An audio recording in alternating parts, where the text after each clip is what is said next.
Hello, everybody. Welcome to the webinar. We're going to start in just another minute or two. We'll let a few people kind of filter in here. Thank you.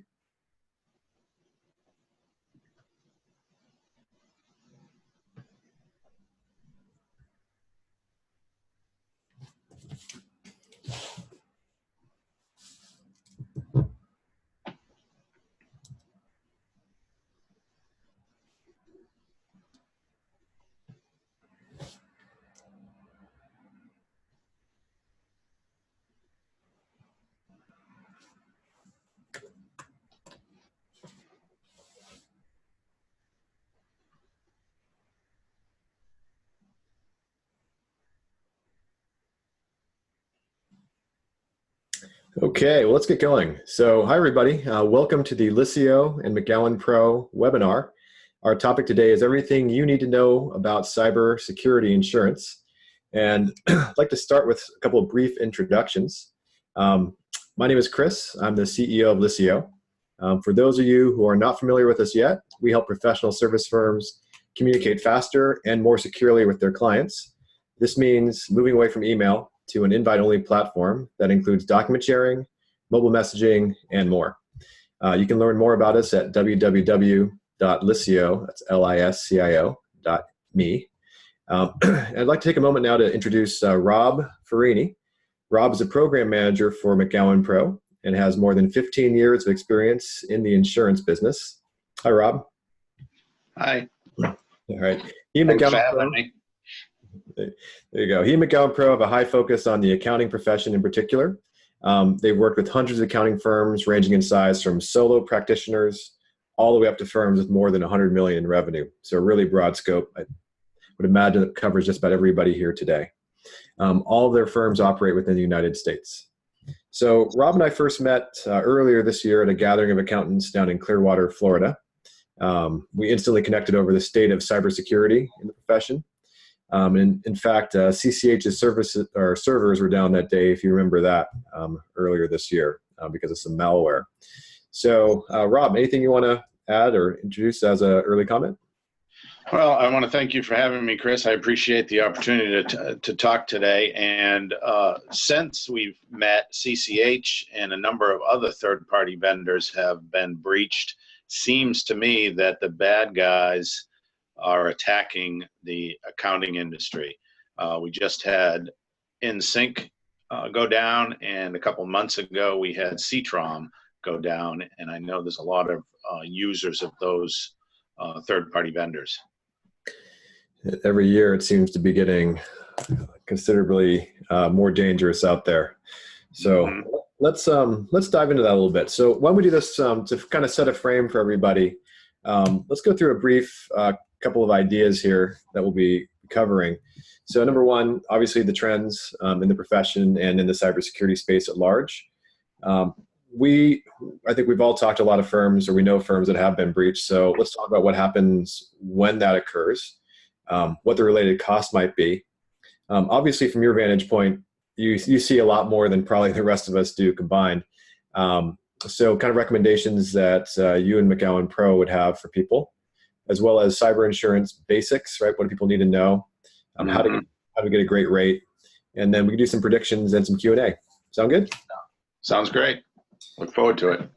Fantastic. So I'm going to stop sharing my screen here. I'll put the focus back on us a little bit. Okay. Let's see. Stop. How about that? There we go. Okay. So a couple things. Number one, as an insurance provider, really to the profession, right? You're seeing a lot. So maybe can you walk us through some of the risks, some of the trends, and so forth that you all are seeing, and share that with the group? Sure. So I'm going to put up a slide myself, and that slide is some of the. Let me just get it to show up there. Oh, no, wrong one. Hold on, give me a second here.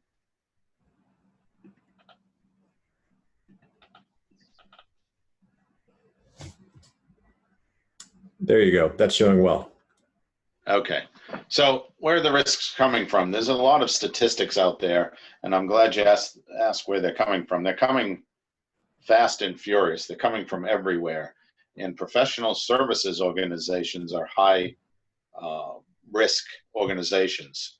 About 35% of all reported breaches in 2018 happen to come from professional services, and the majority of those are from accountants.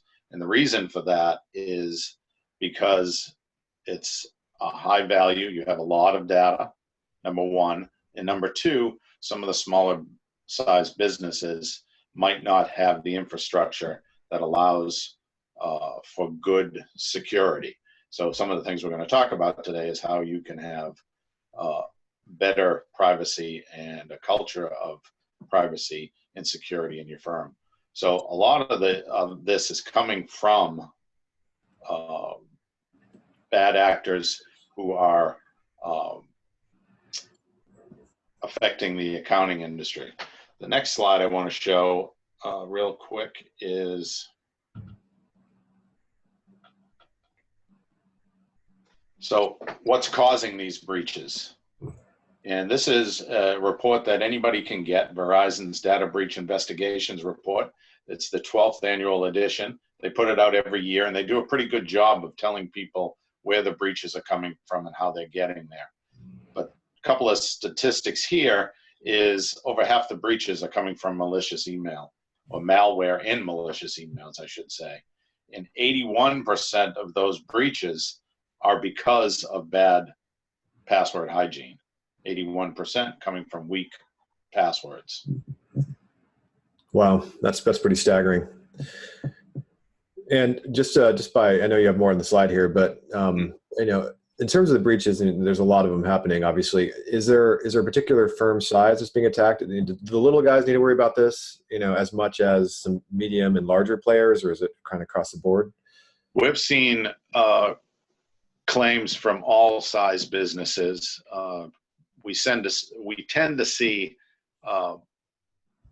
more businesses, smaller businesses affected because they, like I said before, they don't have the infrastructure.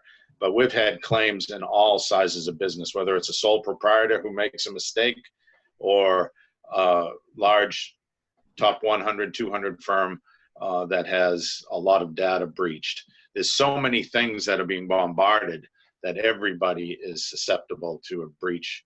It's not a question of if you're breached, but when you have a breach. That's helpful. That's helpful. Okay. Let me put this screen down and we continue to talk. So Okay. some interesting facts. I think you had something that criminal groups are now, you know, forming. 51% of these have to do with criminal groups. Is that a major departure from prior years? And what are you seeing along those lines? Well, that's been pretty consistent. I have a story from a couple of years ago around tax season that an foreign enterprise, let's say, in Mumbai, India, was sending out requests for W-2s from the IRS. So in Mumbai, they raided an office building, 4-story office building, arrested 150 people, that their only job was to send out US emails to try to get people to send them W-2s. So it comes a lot from organized crime. A considerable amount comes from organized crime, but it still has a high percentage of coming from rogue employees who use the data after they leave. Someone who's upset takes the data and sells it out the back door. There is still probably about 20% of it comes from rogue employees. So 20% rogue employees, you got 50% cyber criminals, and you got 30% other, it sounds like. Right.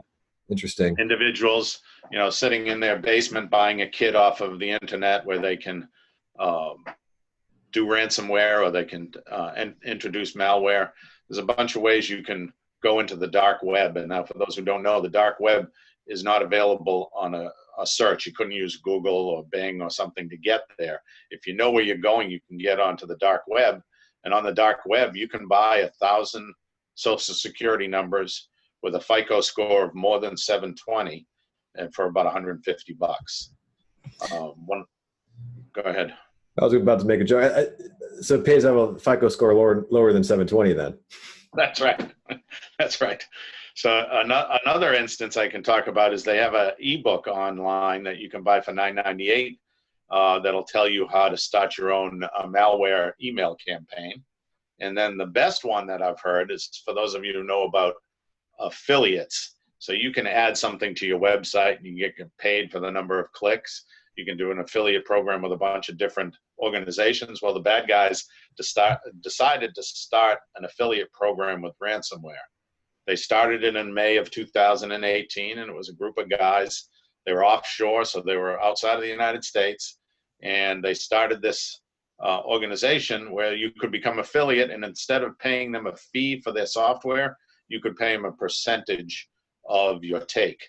So they had that up, and they sent out an email a week or two ago that said that they were closing down because they had their program had generated $2 billion in ransomware, and their cut was about $200 million. So they decided that they were getting out of the business and were going to retire.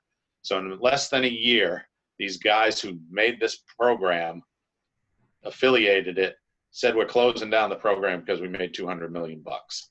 So no longer do the bad guys need a gun. They actually don't even need pants. They can do it from their kitchen table in their pajamas if they wanted to.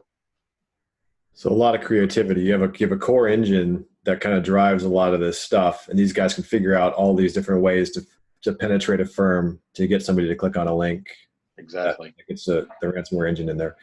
That's pretty interesting. So we know ransomware has been kind of, it's been out there for a while, but can you talk to us about the trends you're seeing? We've heard a lot about social engineering, ransomware, et cetera. What's on the rise? What's on the decline? Does it ebb and flow? Can you kind of walk us through some of the history there and what you're seeing? Sure. So let me just back up a little bit.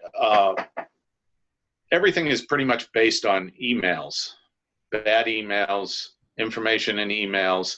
One statistic that I want everybody to remember is 119. Another is 447 million.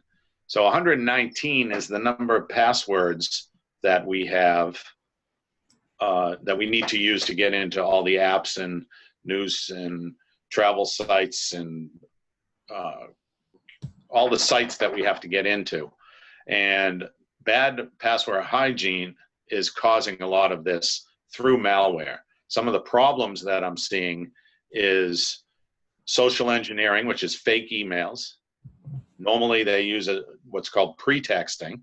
So they've been sitting in your system, gathering information about your clients. They got in through through email that they sent you. They sit there and they lurk and they gather information about your contacts, and they gather information about your business associates and your travel schedule. And then they send out emails acting like you or acting like your clients. So you'll get an email that says, hey, I'm traveling, I'm out on the West Coast or the East Coast, and I need X amount of money transferred, and you're not going to be able to catch me because I don't have my cell phone with me, and by the way, it's urgent, I need you to do it today. So that's social engineering. That's fake email that they send you to try to get you to send them money. The other thing is ransomware, which we talked about a little bit. And ransomware has always been the same thing. They lock down your data by encrypting it. They have a key that they'll charge you to get back. They usually want Bitcoin. And what they're doing now is they're getting more personal information because they're sitting in your system. They're gathering information. They don't just sit there and watch. They have computer programs that do this. But they gather information on everybody, and then things that would embarrass the person, they say, we'll release this website you went to, this person you've been talking to, these pictures that you have on your computer, and they'll use those to get you to respond, along with taking your data. So they're kind of doing two things at once. They're looking at your personal life through your computer, and they're locking down your your company's data. Brutal. Brutal. So a couple big, two major themes kind of in there. One was passwords, the other one is Bitcoin. Let's take those in order. So we know the password problem has been out there for a while. You know, people use 5 passwords across more than 100 sites. We know that if any one site gets breached, it can be a problem for them. I think a lot of people here are likely have a lot of coworkers that might be doing that. Mm-hmm. Multi-factor authentication, I think, is probably the easiest cure for this. Do you have a sense for, you know, are you seeing that firms are using multi-factor authentication in a broader way, or is it still spotty? It's still very spotty. So multi-factor authentication, for those people out there that aren't aware of what it is, it's something you have and something you know. So you have your cell phone, it'll send you a notice that says, here's a code for you and that's something you have, your cell phone. Something you know is now the code that they send you, and they enter it into a app so that you can access your programs. The problem, I guess, is stepping back from that, is because if they have your password, what they're going to do is they're going to try to go into your personal emails and your personal things that you sign on to, maybe JetBlue account or your Travelocity account or Expedia. They're going to go to Hertz. They're going to try to break those passwords, because usually the personal ones are pretty easy. And you're right, they're used across a number of passwords, a number of sites. And then they're going to try to go back to your business and try different iterations of your password. So in my opinion, there's 2 things you can do. NIST, which is the National Institute of Standards and Technology, suggests that you use a passphrase, 3 words that are not linked. So in my case, my dog is named Obi. I drive a truck, and I really like blues music. So I could use those 3 words, Obi Truck Blues. I could add a symbol in between to separate them, and I could add prefixes and suffixes to the end. So if I was using Travelocity, I could put TAO1, a prefix and a suffix. So now I have 16 characters or so, and it's a word that I can remember, and it's a word that I can use across a number of different platforms. But even better than that, I think, is a password vault. Password vault you can use across a number of different devices. There's a bunch of them. There's LastPass, which is about $40 a year for an individual. And then there's enterprise systems as well. There's 1Password and there's Dashlane. And those are all vetted, and they have a lot of companies that are saying those are good ones to go with. So I would say using a password vault or a passphrase is better than reusing your passwords or rehashing your passwords or keeping it on a sticky note or keeping a spreadsheet. The worst thing you can do is put a spreadsheet on your computer, then they find out what your password is to your email, and then they have access to your desktop, and they open up your Excel file and see all your passwords written down. I'm sure you never see that in practice. Never. No. Yeah. I love it when the laptop has the password in it. Oh boy. So we so it sounds like the 2 things are strong, unique passwords, probably with a third-party tool. So it has a strong, unique one across all of your sites. Second thing is the multi-factor authentication, so you're that additional layer of security, then you're pretty good shape. Correct. Yeah. Great. So let's change gears here a little bit. So let's say that things haven't gone perfectly right. Something has happened to a firm. Can you walk us through what happens when a firm is breached from your vantage point? Sure. So I can give you a couple of examples. So like I said, it comes through malicious email on your malicious code in your emails, and someone will click on a link. So if you don't know who it came from, or there's typos, or the email address is not correct, or it's something for urgency, you need to watch that. But it comes through an email, and then a lot of people think, well, I clicked on the link, it didn't do anything, thank goodness. I didn't have a problem. Well, you do have a problem because they're sitting in the background. Now they're launching something into your computer, and they're waiting to weaponize it when they have enough data to weaponize it. But what normally happens more times than not with our clients and potential clients is something happens and they try to fix it themselves. They don't realize how bad it's going to be. They don't realize how much damage is going to happen.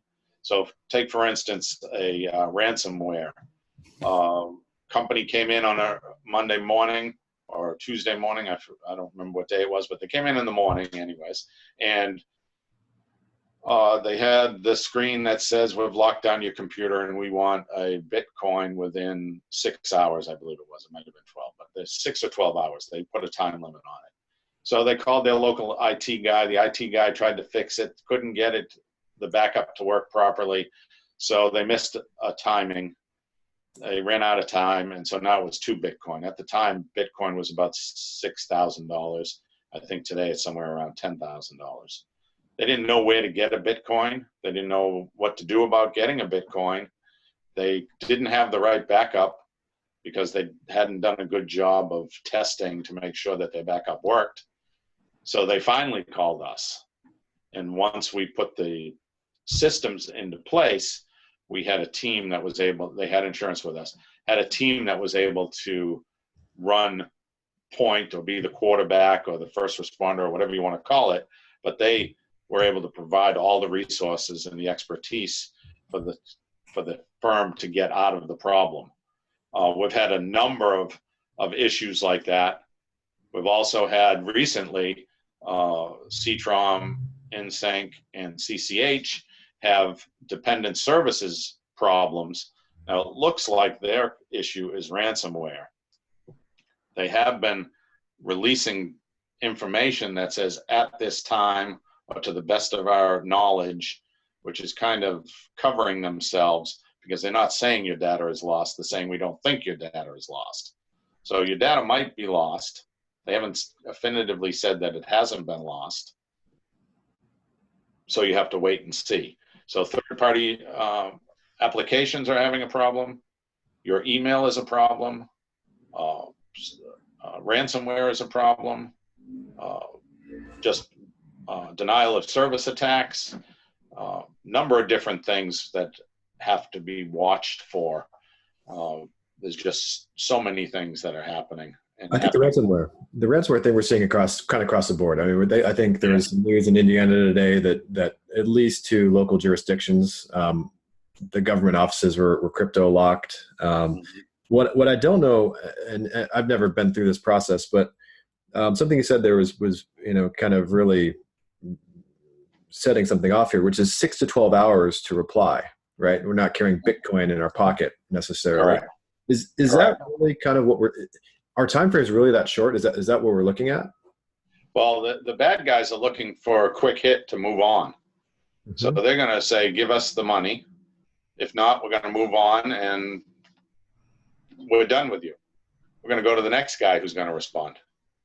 So it is pretty. Your system's locked, and that's it. So then you have to restore, rebuild.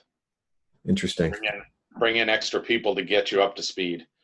We had someone who had a ransomware on right before a tax deadline, and they called us immediately, and the insurance company was able to determine that 2 of their 3 servers were okay, and 1 of them was affected. They were able to negotiate with the bad guys to give them access to some of the data with the key that they provided to make sure that it worked. And they paid the ransom and got it all back before the deadline. So they got it back in a day and a half. Okay, so I'm hearing at least 3 costs here. One is company downtime. Another one is the ransom itself, and the third is the team you need to have around you to help you address, validating keys, making sure that you're going to be able to get your data back if you pay the ransom, et cetera. Can you kind of give us an envelope of what firms can expect to incur in terms of losses and costs and so forth? Sure. So scale does matter here. Size does matter. It's because there's so much going on that the experts are becoming more and more expensive. So if you want to go it on your own and you need to hire somebody to come in forensically to find out what happened, it's going to cost $30,000 to $35,000 for them to just enter into contract with you. Then you have to find out what the issue is, what data is lost, because you don't want to have to report to everybody. You have to notify based on the state requirements, not your jurisdiction, but where your clients live. So if you're a firm that has clients all over the country, or you have snowbirds that are in Florida, you might have to report in 5 or 6 different states. So you need some expertise in regulatory law to follow the rules of all the different states where you have clients. So first you have to determine what the problem is, stop it from happening, notify the clients, notify the attorneys generals in each of the states. Then you have to restore your information, and then you have to pay damages if any of your clients have damages. So that sounds like it's going to be fairly expensive. What's happening? I'm going to ask this because I think most of the firms that use us are, between, one owner to maybe 5 partners typically. Sure. What are they going through after, as this kind of stuff washes through? What are the consequences for the business? So there is a scary statistic out there that 60% of small businesses, which they classified as under 100 employees, go out of business within 6 months of a breach. It's not necessarily because they can't overcome it. It's because of the loss of clients. Clients might not tell you why they leave. If you don't do a good job notifying them and telling them, this is what happened, this is how it happened, this is what we've done, this is what you can do, and this is where we are in this situation, you might have a client not do taxes with you next year because they found out that you had a data breach. So 60% of companies with less than 100 employees who had a breach are out of business in 6 months. Maybe they didn't close their doors, but maybe they had to merge up, or maybe they did have to close their door, but 60% are out of business. That's a pretty high statistic. That's I haven't heard that one before. That's we see a lot of merger and consolidation. I think in the space, it's hard for us to tell what drives it. But okay, so there's an awful lot here. So you're working with hundreds and hundreds of firms, thousands of firms actually, you and your firm. Right. So can you walk us through how you work with them to prepare them for all of this kind of thing, recommendation wise? Sure. So when we talk to a client, we talk about what is going to happen. Some of those things I already talked to you about. What's going to happen if you have a breach, and it's not if, but when. One of the things that we find is that there's security fatigue. A lot of clients believe that they either have done everything that they can do, and so be it if they're breached. There's nothing else they can do. Some say, oh, my IT people have it under control, but they're really people who fix problems and not proactively make sure that they're not having a problem. And then the third one is we're too small, nothing's going to happen to us, they're going to go for the bigger guys. So when I talk to clients, I talk to them about what could happen, and whether you go it alone and spend $40,000, $50,000, $60,000 just to get somebody in the door with legal expertise and IT expertise, or you can transfer that risk to an insurance company. We work obviously in insurance, and we work with accountants predominantly, about 5,000 or 6,000 accountants across the country. So we have a wide spectrum of who we work with in this space. So we know what accountants are up against. We know that they have a lot of data. So we've vetted a lot of different insurance carriers, and we use carriers who want to be first responders. They want to be the ones that you contact so that they can implement the coach or the team to get things done and get them done quickly. So I think it's very important to transfer the risk, because you don't have the expertise and you don't know what to do or where to get the resources, and transferring that risk to an insurance company can certainly be. How many firms are actually, I mean, you mentioned firms aren't necessarily proactive. How many people are proactive with the insurance leg of the exposure? Are clients moving in droves, or is it slow? Not enough. Most of them think that they have it someplace else. Their agent will say to them, oh, you have some in your general liability policy, your office policy. They do, but that's for client damages, not necessarily the firm's damages or the firm's response. They have some in their professional liability policy. Our professional liability policy has pretty decent coverage, but still with a professional liability policy, it requires what they call a professional services trigger. Professional services trigger means that it has to affect a client. So if you have ransomware, that normally doesn't affect a client. If you have a denial of service attack, that does not affect a client. If you were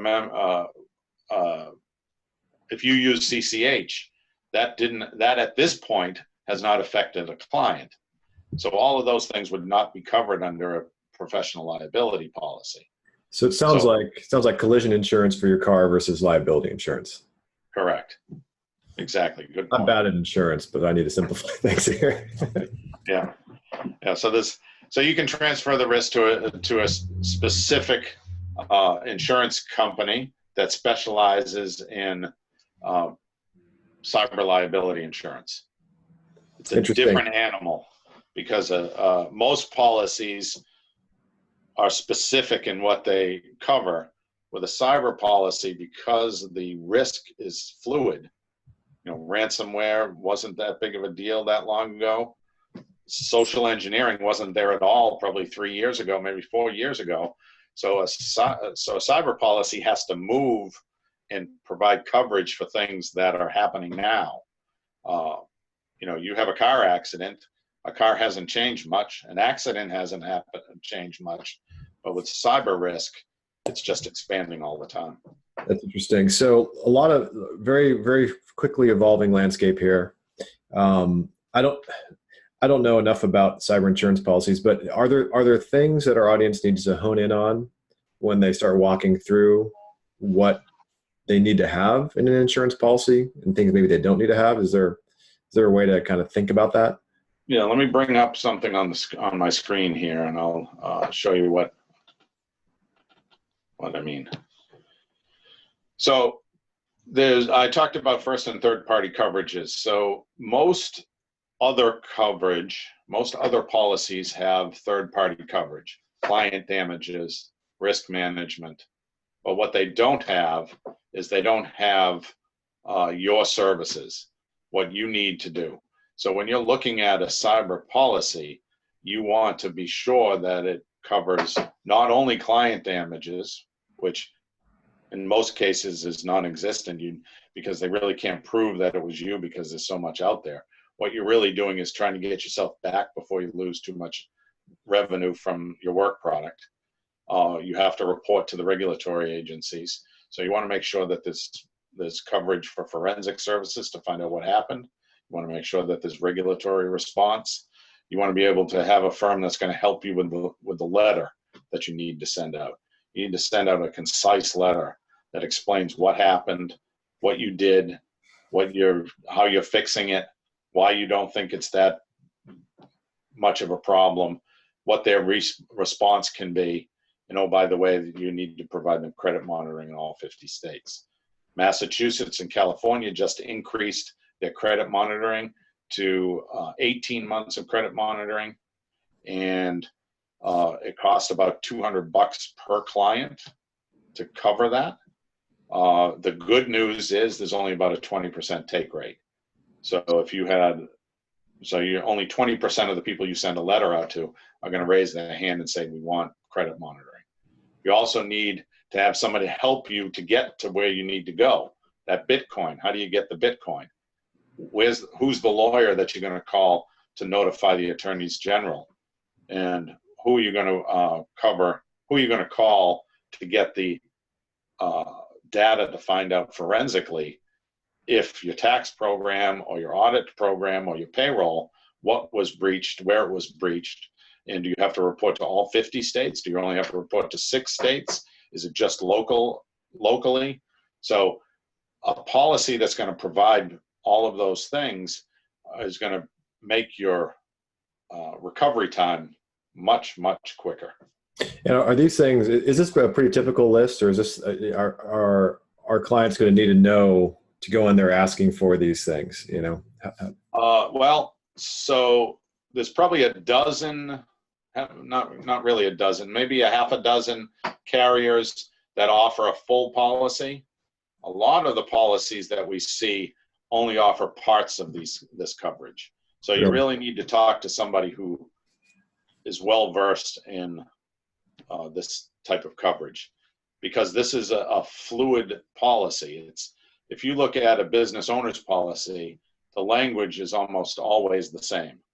You know, an accident is an accident, property damage is property damage, but everybody's cyber policy has nuances and differences that it's tough to read insurance language. I'm in California. There's been a lot of wildfires here, and I think home insurance, particularly fire insurance for homes, I think that's been increasing appreciably, just kind of given the trend. Tell us a little bit about costs for these policies, and you know where it's headed and so forth. So the good news is this coverage is cheap. Really? Very, actually. So if you are a firm that has less than $1.7 million in revenue, your policy for $1 million is going to be about $1,000 a year, a month, a year.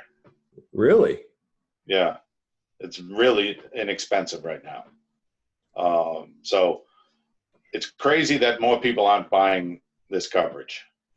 There are some requirements in the applications. So the way they're weeding out people is by the requirements that they have. One is to have what's called a WISP, a Written Information Security Plan. That's a document that you should have a paper copy of. And it says who's going to do what, who am I supposed to contact if something happens, who am I supposed to contact, well, who's our lawyer, who is our host provider, all the procedures that you should have if you have a breach. And you want it in paper form, because if you have a ransomware attack, you can't look at it on your screen, you can't copy it, you can't download it. So you want to have it in a paper copy.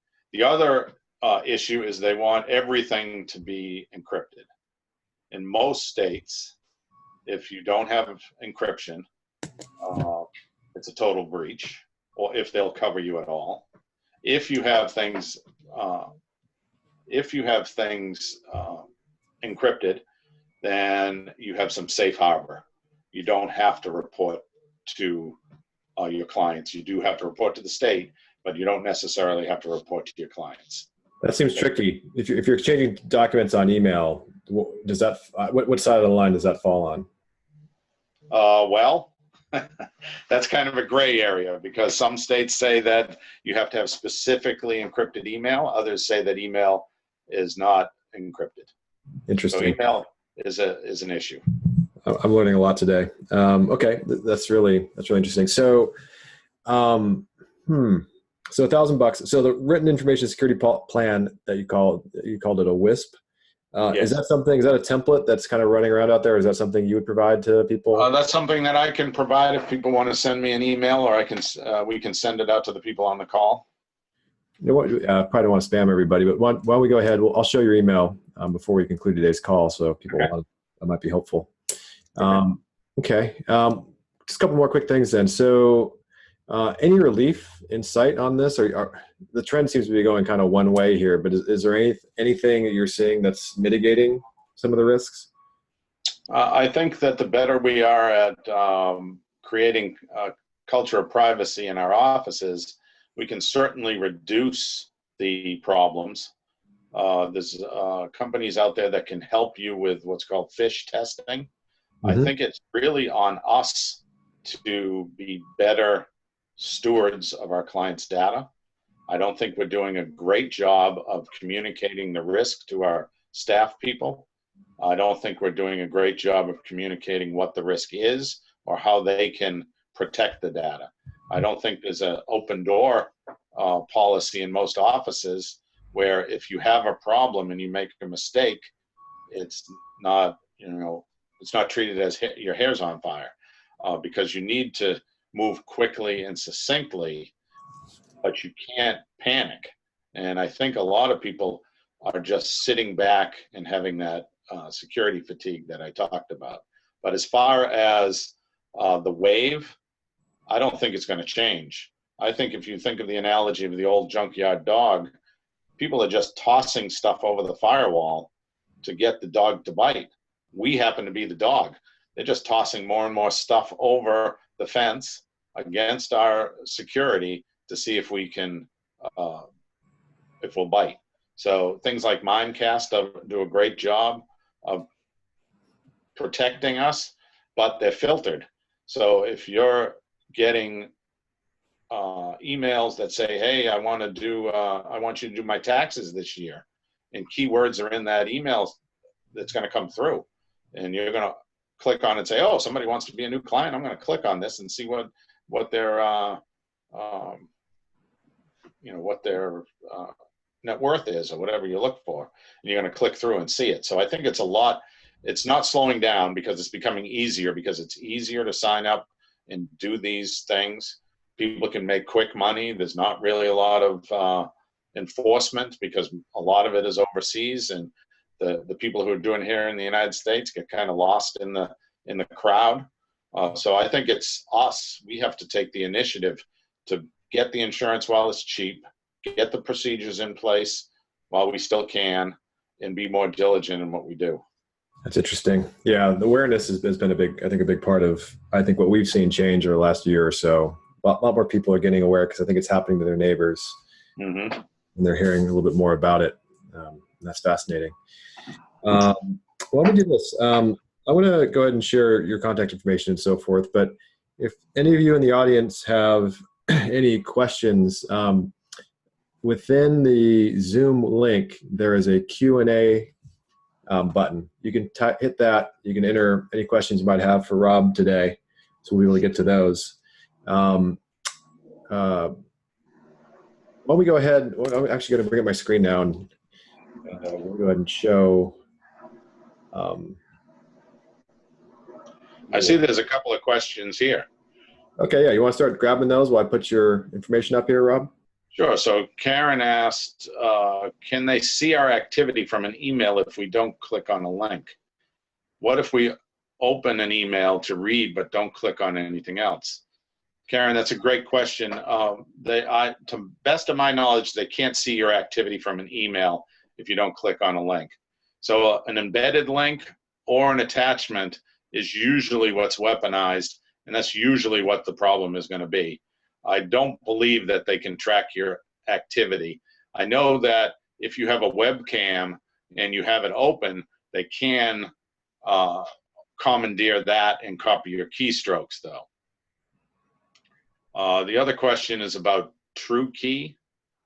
I am not familiar with TrueKey, so I don't know the answer to that one. I haven't heard of that one, so I can't comment on that. I haven't heard that one either. We have a good one here from Ann. What if you click on a link and nothing comes up? It says unknown site. Well, I would be concerned about that. I tell people all the time that when you click on a link and it doesn't do anything, you feel relief, but more than likely it has entered something into your system. So I would tell your IT people, or I would do a scan if you're a sole proprietor to make sure that nothing is there. But most of the time when you click on a link that it doesn't do anything, it's doing something. Now, when you click on a link and you notice that your icons are turning to a piece of paper, looks like they just folded over pieces of paper, that means that that ransomware is actively entering your system. At that point, you should unplug your laptop or your desktop from the internet connection and shut down your computer, because you have ransomware and it's going to go through your whole system, anything that you're attached to. It's going to go to your servers, it's going to go to the network, it's going to go to the cloud. So if you if something does happen, your icons start changing, then you definitely need to address that. That's helpful. That's helpful. There's a question from Steve that came from chat here. Are you going to answer or address what Licio has done to prevent being hacked? So not sure if Steve's a client of ours or an interested party, but Steve, we have security concerns at our core. So I think one of the main things, one of the main reasons why we started Licio was we know email is open to everybody inherently. So anybody from the world can send an email, which can include a link or an attachment or anything like that. So one of the core ideas was if you can only be messaged to by people whom you've invited specifically, it narrows the risk footprint a lot. And it still leaves the bad guys, literally billions of other people to go after. So at least we can start to reduce the risk footprint. In terms of what we do specifically, we had a security webinar, I would imagine about 2 months ago, with a gentleman named Brian Johnson. Brian was the Chief Information Security Officer for Lending Club, a large public company. He's also on security teams of Uber and Netflix. Similar in the sense that there's a core of data, in the mothership, so to speak. And then there's a bunch of users out there, with the apps and communicating and so forth. So fairly similar model. He is on our advisory board. We're located in Silicon Valley. We have a lot of security DNA in our engineering team and around us in terms of advisors. So we are constantly working with a lot of the latest, more cutting edge tools and so forth for penetration testing, physical security controls, et cetera. So we know our business depends on keeping you all as secure as possible, which in this environment is obviously a major task. So I hope that's helpful. Also, Tim was on the call here. He was able to look up TrueKey, and that's a tool offered by McAfee, basically similar to a lot of the other major tools. So I haven't used it. Sounds like Rob hasn't used it either. I haven't either. But I would take a look at the reviews and so forth. And I would feel comfortable, personally, I would feel comfortable with the notion that you're going to have a unique password for every site, which is incredibly important.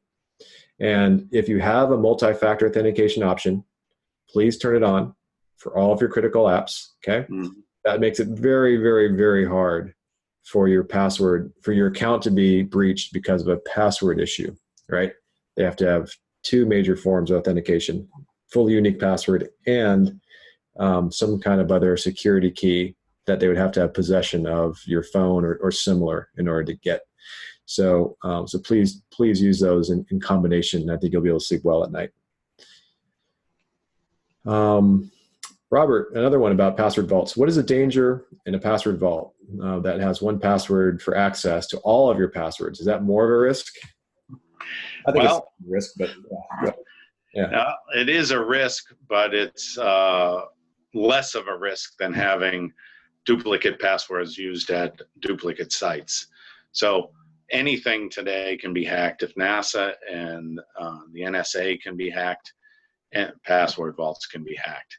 But I feel confident that my individual information is not going to be exposed to the same degree as if I was using different passwords, reusing different passwords. I don't know how you feel about that, Chris. I think it's a relative risk, right? It's everything's relative. I think when the Starwood, I think so many of us have traveled with and used the Starwood hotel and the Starwood website, right? When they got breached, they took all the passwords.